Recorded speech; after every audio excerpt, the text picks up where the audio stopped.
Vergifnis is 'n tema wat reg deur die Bybel soos 'n goue draad getrek word, van Genesis reg deur tot in Openbaring.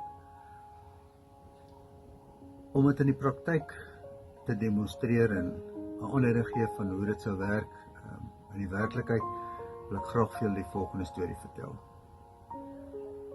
Daar was 'n student wat op 'n stadium by 'n onderwyserklas gehad het wat hom verskriklik beïndruk het en hom baie gemotiveer het.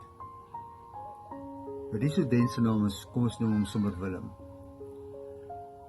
Nou Willem het na sy studies, wat ook in die rigting van onderwys was, sy oud onderwyser opgesoek vir 'n koffieafspraak en met hom 'n gesprek gevoer.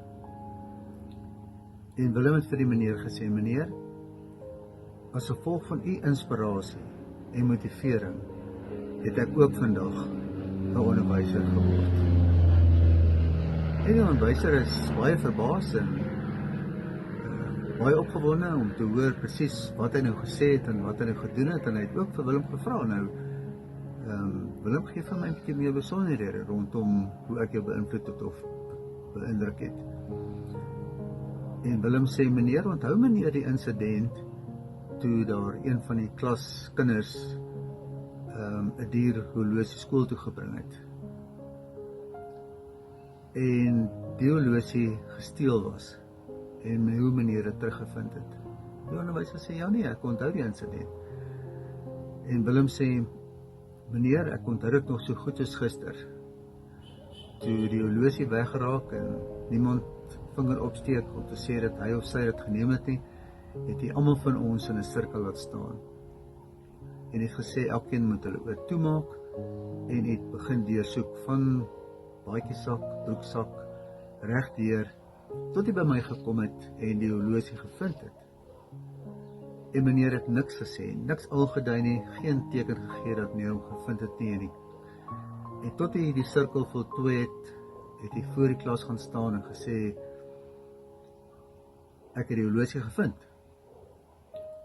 En meneer, daai insident in terme van dat meneer my nie veroordeel het nie, dat meneer my nie teen 'n groot klok opgehang het nie, sal ek tot vandag toe nooit vergeet nie. En die aand het ek huis toe gegaan en geween oor wat ek gedoen het.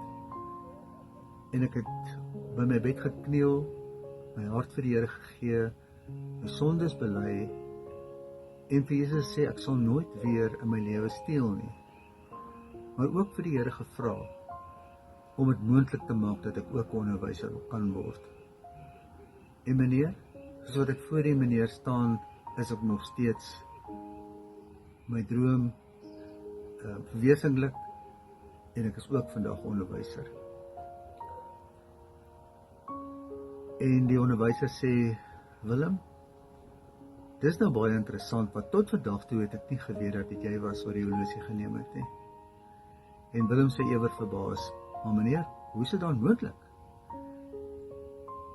En die onderwyser sê, Willem, toe ek julle vra om julle oë toe te maak, het ek ook my oë toegemaak. En sodoende geen idee gehad van wie die horlosie geneem het nie. Nou is dit in praktyk nie 'n wonderlike illustrasie van hoe dit moontlik is om iemand onvoorwaardelik te vergewe as haar oortreding teenoor jou gedoen is nie.